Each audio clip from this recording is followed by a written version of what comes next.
So we're talking about Christianity and business. And I think that for a lot of evangelicals in particular, I'm a Southern Baptist. I know a lot of you are Presbyterians. I won't hate you for it or anything. You know, a lot of Southern Baptists are pretty bad about seeing business guys as their ATM. That's the purpose of a business person in a church. He helps pay for all the stuff that has to get paid for. And there was a time when that actually worked a little bit better for churches, because for a very long time in this country, Christianity was favored. We used to have the problem of the banker and the insurance agent who joined the church because it was good for business. It's not really good for business anymore. So you don't have the same issues there that you once did, but you do have this overriding issue of not understanding the place of business in the body of Christ.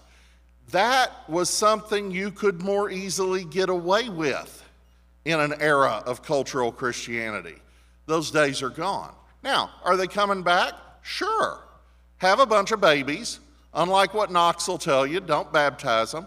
Let them get saved first, and just be faithful to the creation mandate. It's really not that complicated. Our opponents, ideologically, theologically, are destroying their own, posterity. They're literally murdering their children in the womb. It is so bad that there is a demographic group in the state of New York that has more babies aborted each year than born alive. A demographic group that votes 90% Democrat. What are they thinking? In case you don't know who I mean, I'm talking about African Americans. They are 12% of the United States population. But for Roe v. Wade, they would be 18%. They've killed 50% of their population, or 33% of their population in the womb. This is horrifying. It also explains why they're so crazy about open borders now, because they're desperate to replace their numbers. Because the truth is, you are multiplying and they are shrinking. And it's just as simple as that. COVID did a number of things. First of all, it showed the incredible organizational skills of Toby Sumpter and Gabe Wrench and Chocolate Knox. So, good on them.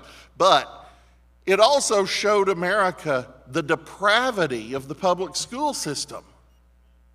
It showed America that teachers aren't your friend. Teachers aren't, some unquestionable authority. Teachers are all too frequently union apparatchiks who are really only interested in their own personal bottom line.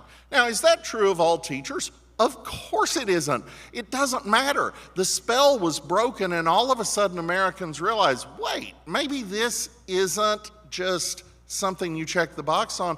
Maybe I should actually take responsibility for my children's education. And so you've had an incredible increase in homeschooling, in Christian schooling, in states like my longtime home state, Florida, and my early life home state, Arkansas, where we now have universal school choice laws. And we can quibble about some of the details of that, but that is an incredibly positive movement away from an oppressive education monopoly that functions as a state religion, that functions as an indoctrination center to teach your children to believe everything you don't. And that's where we were. I was Governor Huckabee's policy director just straight out of law school, just before I went to PayPal. And at the time, Arkansas had the most restrictive school choice law in America. Number one. You try to homeschool, you're getting arrested. We passed what at the time, in his first year in office, we passed what at the time was the most open school choice law in America. 180-degree flip. How did that happen? Well, I wish I could say it was the pastors. It wasn't the pastors. It was conservative business people. It was guys who went and knocked on their buddy who's a state rep's door and said, look, I know you're a Democrat. I know you got to get along with the AEA, but you know what? We really want this. Now, why did they do it? Did they do it because of their business interests? Did they do it because of their bottom line? No, they did it because of their beliefs. These are those guys in those churches who actually were for real, who actually were believers. You can listen to Russell Moore tell you that the age of cultural Christianity was so terrible, but on the other hand, Christianity today has become the epicenter of evangelicals for Harris. So, take what he says with a grain of salt. The truth is, there was a time when Christian thought so completely suffused the culture that even unbelievers wanted to act like they were believers. You can say, well, that's terrible. They're going to hell. Yeah, you think they're going any less to hell now when they're, castrating their children? No, this is not better. It does provide some unique opportunities for evangelism. It does provide some interesting opportunities to have a more rigorous debate and to call sin, sin, and to call righteousness truth. And those things are good. And the Lord uses everything. The Lord wastes nothing. But no, this isn't better. And the only way it's going to be better is if faithful people like you come to conferences like this and take what you learn home and raise a bunch of kids and teach them the gospel and teach them how to apply it to all of life. Which brings us back to the problem of our business people.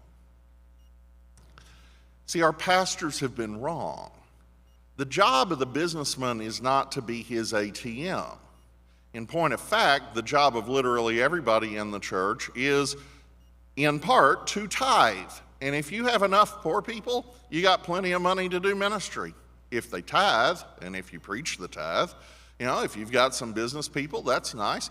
But honestly, you want a good demographic mix on your giving in your church because you don't want to be beholden to one or two people. That's always a bad idea, and that's destructive of church discipline. And, so the mindset was just wrong. Here's the right one. Your business, whether you own it, lead it, or are the absolute buck private in it, makes no difference. You can be the president of the United States, the president of Exxon, or the shift manager at the Taco Bell. This is still true. Your business is a ministry. Not your business can serve ministry. Not you can go and witness to people on coffee break. No, those things are good. That's all fine. That's not the point. Your business is a ministry. Now, on an ideological level, you've seen the left just exemplify what I just said, because their corporations for the last 10 years did their best to drive people like the ones in this room out of the marketplace. They transformed themselves to push every imaginable woke ideology. And we have to be very clear about wokeness or critical theory, whatever you want to call it, truly is. It is not a political position. It's not even a political theory. It's a theology. It's a religion. You say, well, what do you mean? Well, it's very simple. My religion gives me a blueprint for how all of life is to be ordered. It is centered on a creator. And that creator, by creating everything we are aware of, owns those things. That includes you and me.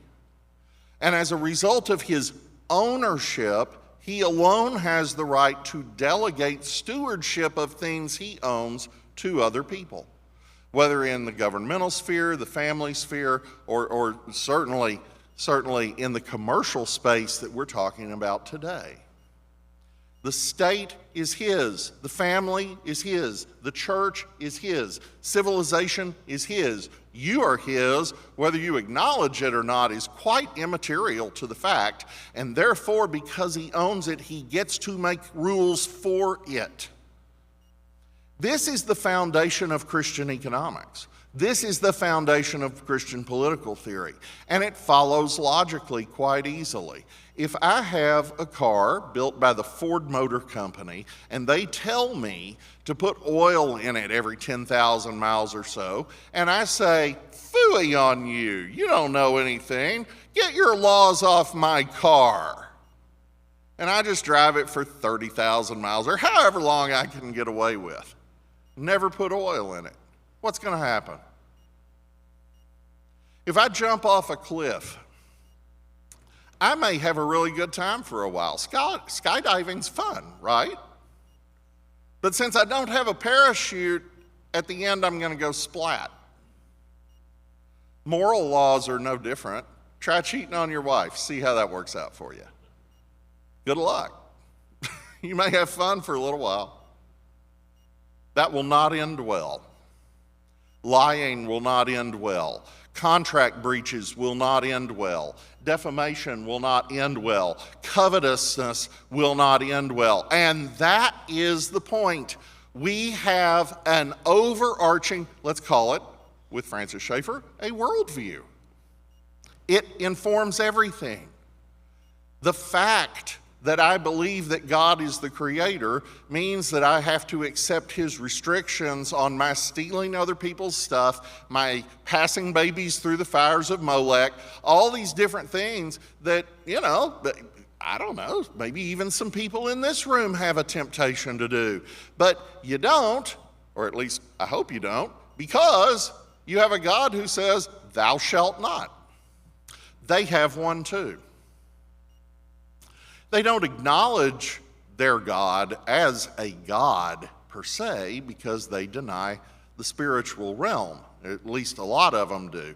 We've seen an incredible rise in the occult, especially in the last 10 years, certainly the last 20. It is no accident that that has come along at the same time as some of the other social changes we have seen. We have seen an incredible number of young people in particular who are Wiccans or Satanists or some kind of something that you just look at and say, that exists? Yeah, it's kind of everywhere. Our church has several young ladies who were very deeply in the occult before they got saved. And their stories are incredible, not least because the one thing they all say uniformly is, we took the Bible more seriously than most of the Christians we knew. The dark forces of this world acknowledge there is a God, they just hate him. Reminds me of a verse about the demons believing also and shuddering. Well, that's the independent testimony of these young women in 2025. About their conversion experiences in 2025 and 4 and 3. The other side has a God. Some of them realize who their God is. Some of them do not. But all of them know who they want their God to be. And they want their God to be self. That's really the bottom line for Satan. That's really the bottom line for Hitler. That's really the bottom line for everyone who has not bowed the knee to Jesus Christ. And even if you bow the knee to Jesus Christ, you still struggle with it. Paul spends a lot of time on that in Romans 7. About the reality that his spirit has been resurrected, but his body has not. And his body still has all these urges and desires for rebellion and sin. And who will deliver me from this body of death, he says. And you can hear the exhale as he moves into Romans 8:1. But there is now no condemnation for those who are in Christ Jesus. You are not perfect yet, but you are being perfected. The Holy Spirit is doing a mighty work in you because of the shed blood of Christ, because of the love of the Father. Everyone who bows to Christ is made free and whole. And it's glorious and it's incredible. And the people who don't have that, whether they realize it self-consciously or not, maybe it's just a burning in the bosom, as it were, or whatever, they look at you and they hate it.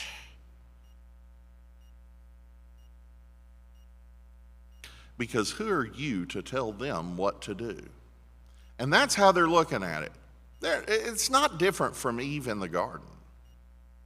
That's really what Eve was upset about. Now, she certainly committed the sin of pride. The thing you frequently don't hear pastors talk about is she committed the sin of theft. That was God's fruit. She didn't have a right to take it. But the big thing was she wanted to arrogate to herself the right to determine what is and is not real, what is and is not true, what is and is not permissible, which is really no different from transgenderism, which is really no different from Hitler killing a bunch of Jews and invading his neighbors. It's really no different from Stalin doing the same thing, magnified by a factor of 10.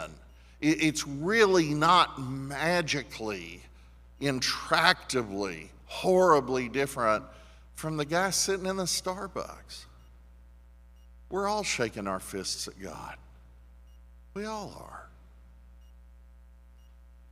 The people who are doing that tend to get together with their buddies, just like you do. We sometimes call that a conspiracy theory. Well, you guys are here to conspire for a few days, right? You're going to connect and fellowship and come up with cool ways to do new stuff that drives them crazy and, and advances the kingdom. And that's a conspiracy, isn't it? Well, they get together and conspire too. And there's nothing crazy or unexpected about it. It's completely normal. When people have an idea, they get with like-minded people and try to figure out how to execute their idea. That's what people do.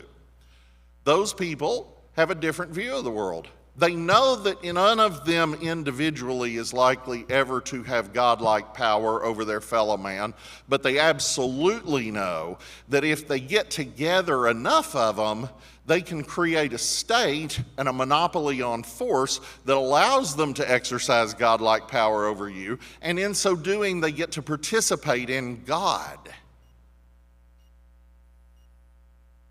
This has been going on since Nimrod. Has been going on before. That's why God wiped out the world in a flood. This is the heart of man, to rebel and to gang up and beat the others into submission.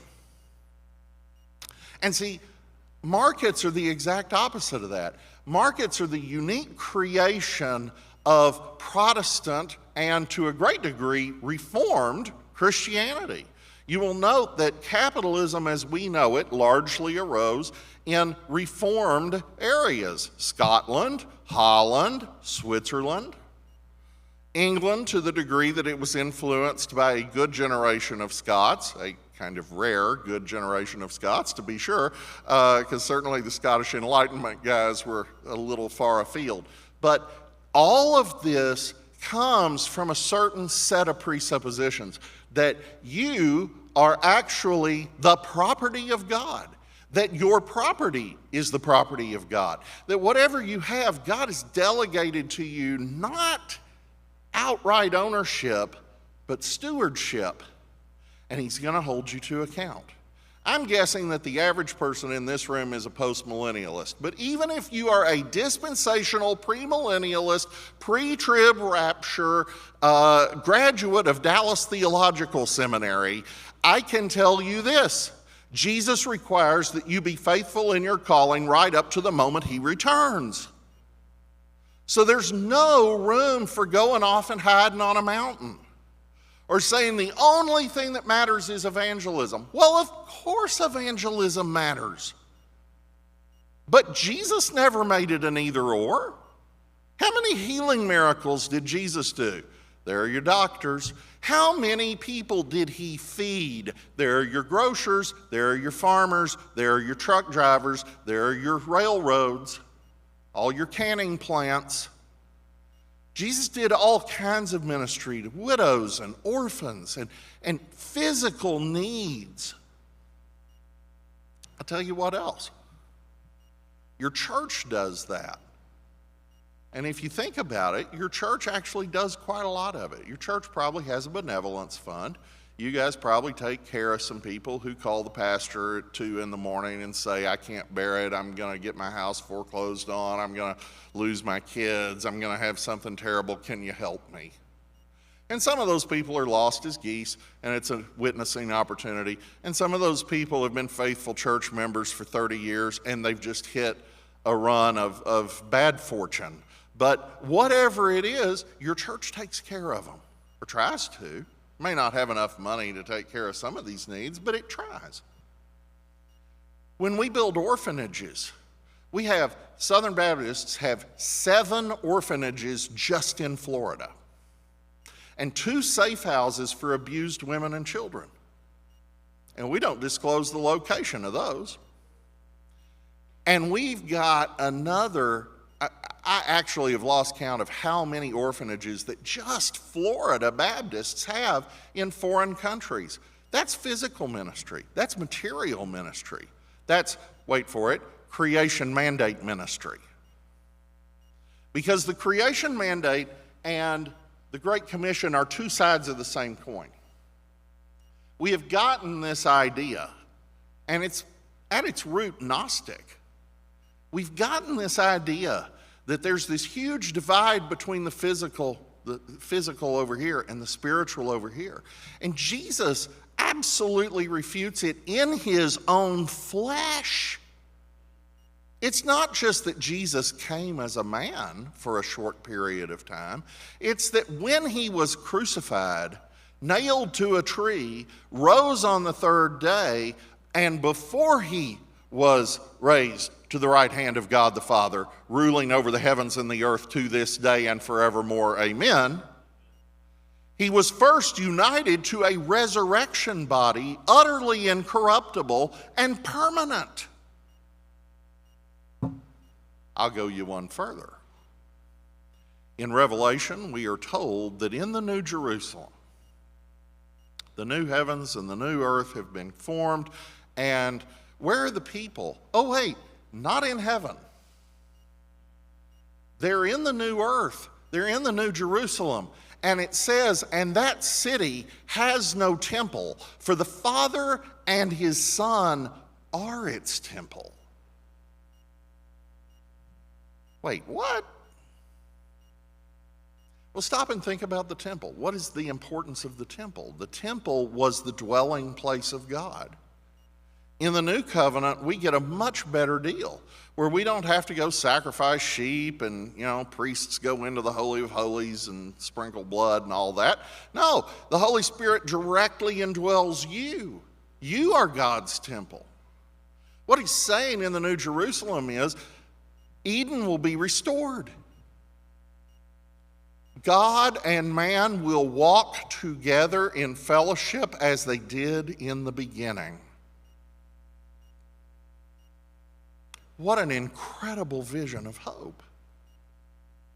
And by the way, again, if you're the Dispy Pre-Mill from DTS, this is true for you too. We all agree on this. So that means matter matters. That means the physical world matters. Oh, this is all burning down. Is it? Because actually, God gave the creation mandate a second time. He gave it to Noah after the flood. Every single person in the world, when he gives it the second time, is a sinner, and they're about to spin off into some pretty serious depravity really fast. If I've done my math right, Noah and Abraham overlap by a few years. Abraham may have even known Noah. He was Abram then, but still. And in that amount of time, how much of the world was heathen? There's Noah as a testimony to everything that has happened in the old world, how God destroyed it, how God saved them, and the children just up and immediately go back to the ways of the people who have died in the flood. And in that context, God gives him the creation mandate again. God tells him again, be fruitful and multiply, fill the earth and subdue it. All the things. Why? Because God's not done with his project. God created the heavens and the earth. God means to bring them to a conclusion. That conclusion will be a world filled with people who worship the Son. That conclusion is going to be a world that is filled with people who are wedded not just to their decaying flesh, but now to a new resurrected, incorruptible, perfect flesh. And we are in the long journey to that. I personally wouldn't be surprised if Jesus took 2,000 more years to come back, because he's already taken 2,000 so far. Why would this shock us? And I know any minute rapture, some people are really, really committed to that. And I am committed to the rapture, but I'm not committed to the next Tuesday part, because Jesus just hasn't borne that out. That's not been our experience with Jesus so far. And I listen to people talk about how the world's just burning down, everything's going to hell in a handbasket. The statistics don't show me that. Your life expectancy in 1900 was 47, now it's 83. In 1900, nobody had an air conditioner. Trust me, the world's better with air conditioning. You wouldn't want to be in Nashville without an air conditioner. Penicillin, just sheer numbers of people. You want to multiply the people? You want to be fruitful and multiply? Well, we didn't hit 1 billion people on the earth until 1820. We were at 3 billion when I was born in 1969. We are now at 8 billion, and I would tell you that's not enough. Because as the number of people increases, the number of workers increases, the number of creators increases, the number of innovators increases, the number of just good, godly, church-going people increases.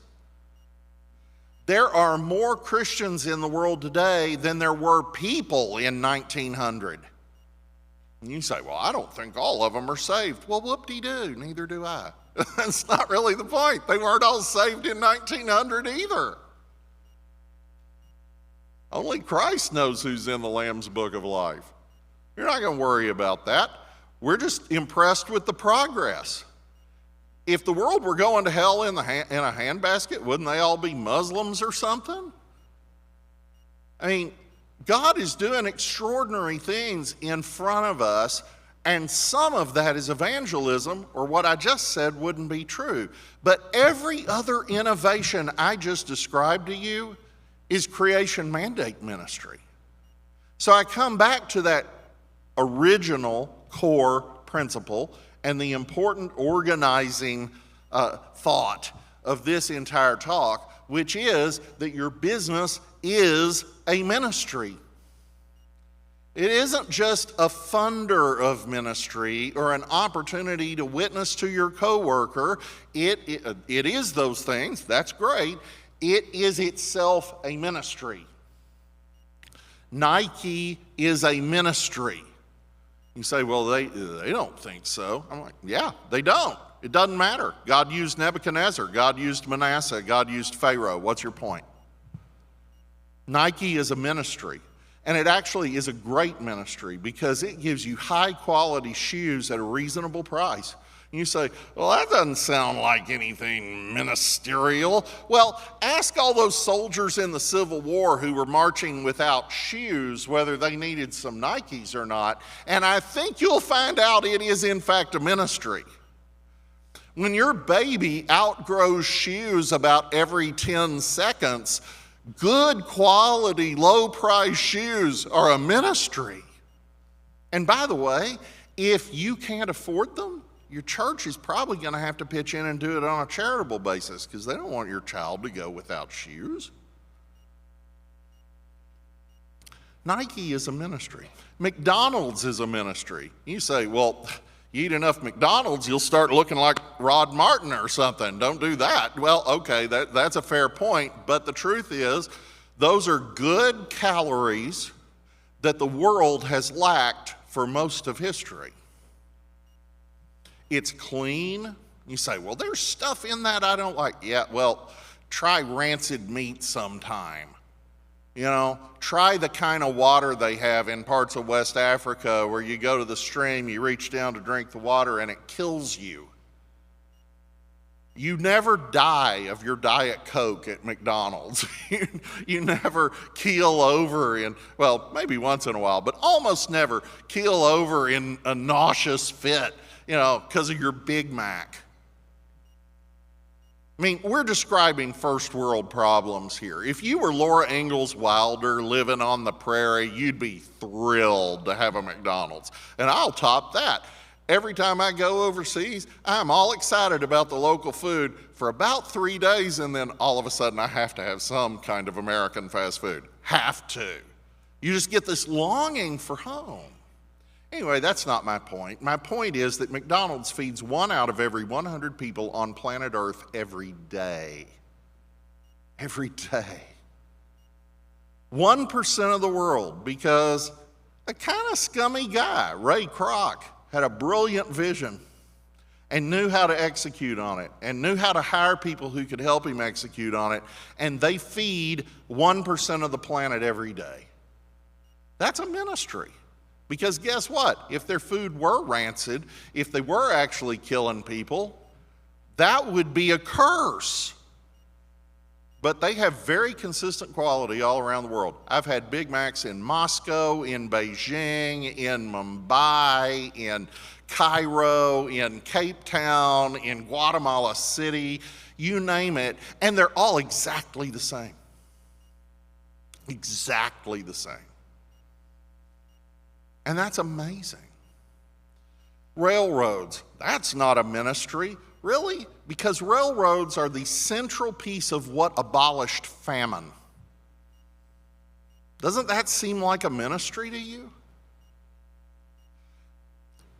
Railroads and canning plants abolished famine in the West, because famine is largely a function of transport, and you've got to be able to transport the food in a way where it doesn't rot while you get it where it's going.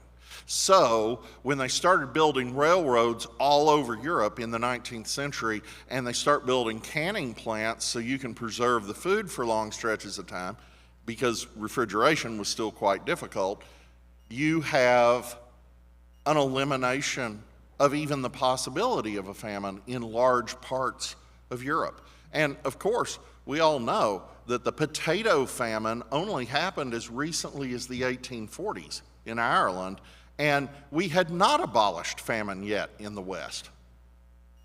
So this is a recent development that we take for granted like no big deal. Now, I'm not the only fatty in the room. Some of us have really been blessed by modern food production. And the truth is, it is a blessing. I should watch my carbs. No question. I'd be healthier. I'd be out of breath less. But it sure beats starving to death. Have you ever seen any people who were starving to death? I mean, up close and personal? Because that's not an experience you'll forget. The only way I'm going to die from food supply is probably a sugar coma. That is so much better. That is so much better. Oh, we're being entertained to death. Yeah, but I can use that TV to watch sermons, and I do. You know, oh, we spend too much time on our screens. Oh, but I can actually use this to get a college education now. And there are little kids in Africa where, by the way, childhood obesity now runs ahead of malnutrition. In Africa, I can look at this. I can use some kind of solar charger to make it run. I can use Starlink to connect to the interwebs. And I can get an American education in the center of Niger. or Chad. You must not confuse the corruption of our gifts with the evil of our gifts, because our gifts aren't evil, we are. We can pervert that iPhone into a porn delivery device. We can pervert that train, not into carrying passengers and foodstuffs, into carrying weapons of mass destruction. We can do all kinds of evil with anything God lets us have. We got to get out of that mindset. It's not the stuff that's the problem, it's the people. And the only way you will ever reform the interwebs or the iPhones or the Congress or whatever you look at and see as corrupt, the only way you will ever reform it is by reaching the hearts of the people who use those things and run them. And your business matters to that, because Jesus is doing that. Jesus and the Holy Spirit are at this moment at work in this world converting men. The Lord is on it. Our missionaries are doing their part. Our pastors are doing their part. But people don't have a lot of bandwidth for a lot of the things we would like them to consider and think about and read and do when they're starving, when they're sick, when they can't get a doctor. And we're not just talking about people who, don't have insurance. We're talking about people who do. In England, we have socialized medicine. I was part of the National Health Service schema for a while because I was a student at Cambridge. And I had friends who had been sent away by the NHS. They'd broken an arm, and it wasn't their place in the line. So they had to go home, and it grows back all crooked for several weeks while it becomes their turn. They come back to the NHS doctor who re-breaks their arm to set it. What? You're about a third more likely to die of breast cancer in Great Britain than in the United States. Okay, that tells us about the quality of your business ministry. You should strive to deliver ever improving products and services, and you should do so at ever decreasing costs wherever you can. It is ministry, not to be a nonprofit. Honestly, that's kind of dumb most of the time, and I'll tell you why. All of this stuff runs on profits. Your church runs on somebody else's profits. Your food bank runs on somebody else's profits, and your business has to be profitable, because without profitability, there is no sustainability. Everybody uses that word. I don't think it means what they think. If it isn't profitable, it isn't sustainable. And your church can't really ever be profitable. Your food bank can't ever be profitable. So somebody else has to be extra profitable to be able to run those. We have nonprofit ministry and we have for-profit ministry, and the for-profit ministry is the foundation of all the rest. That's the right way for our pastors to have thought about this in 1950 or in 2025. And they didn't, but they should. And now maybe you will, and you can go teach them, because that's the bottom line. The bottom line all too often really is the bottom line. It doesn't matter that I've got 1,000 widows in front of me who need food if I can only afford to feed 100 of them. Somebody says, how much is enough? Well, are there still starving widows? Are there still orphans who haven't been adopted? Are there still people dying of some disease we could cure with a little more research money? Then it isn't enough. Well, Elon Musk has $500 billion. Yeah, it'd be nice if he had about 4 times that. That'd be great. Because what he's building, Knox wanted space. So just quickly, we're going to colonize Mars. I'm going to start the Martian Baptist Convention. You Presbyterians need to come catch up. That's all I'm saying. And we're going to plant the flag of freedom and of faith as far as we can go, because that's what God has commanded. That's what the creation mandate is. Be fruitful, multiply, and fill all of it. And we're gonna. But in the process of that, you also make it easy, cheap even, to fly from New York to London in 26 minutes, to fly from LA to Shanghai in 40. You make it cheap and easy, cheaper than your airliners today. In 20 years, you'll see what I mean. You make it easy for the U.S. to deploy an armored division to Saudi Arabia in an hour. And you say, well, we don't want to do that. Well, but we wanted to in 1990, and it took 6 months. An hour is better. You say, well, I disagree with that policy. We're not talking about policy. We're talking about capability. What did I just say? Your iPhone can deliver a college education or pornography. The user is the issue. If you're talking about morality, that's on the user. If you're talking about capability, you're talking about pushing back the curse. And that's really where this all comes from. God didn't destroy the world. God didn't even destroy the world in the flood. And that would be the logical thing, right?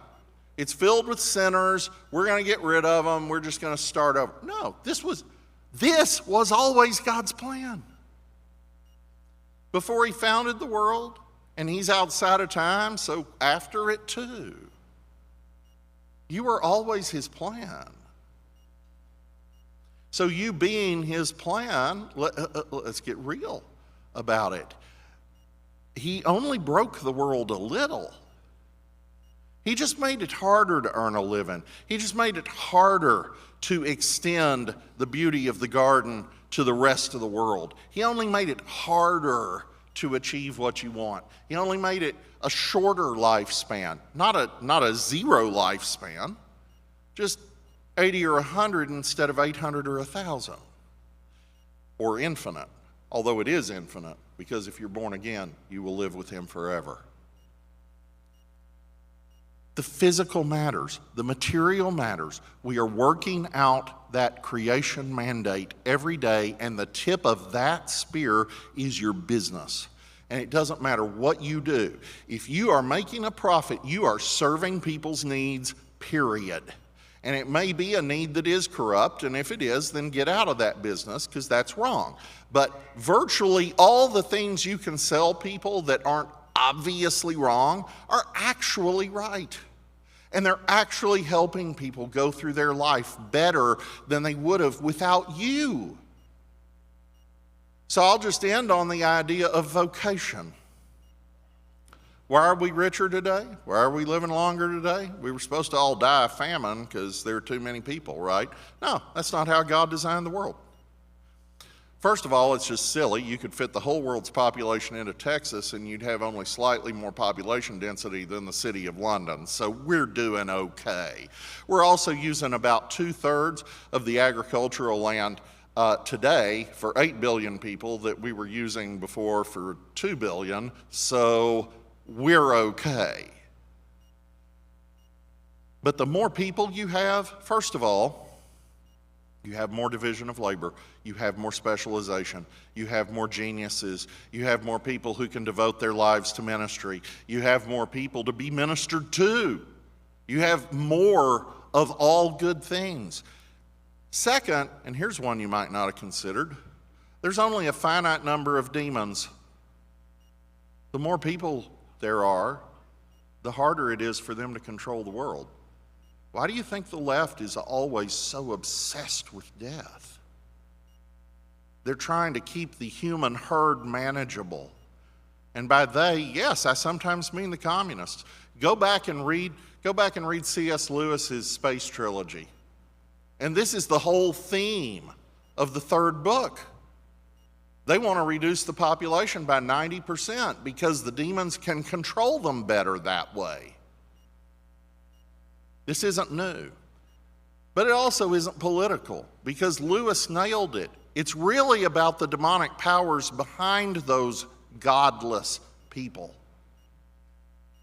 So be fruitful and multiply. Have a bunch of babies. Glory in the work God has called you to. Maybe you're an insurance agent. Maybe you're a SpaceX engineer. I don't know. We had a SpaceX engineer at the first Fight, Laugh, Feast conference. That was kind of cool. And it doesn't really matter what you do. Do it all under the glory of God, because it all glorifies God. Because it all glorifies God. And when you produce a great product at a great price, you are serving God and you are serving man before you ever get to a tithe check, before you ever witness to a soul. You are doing good in the world. You are meeting needs Christ has given us to meet. And you are doing it in the most sustainable way that it can be done. Business matters. Your business matters.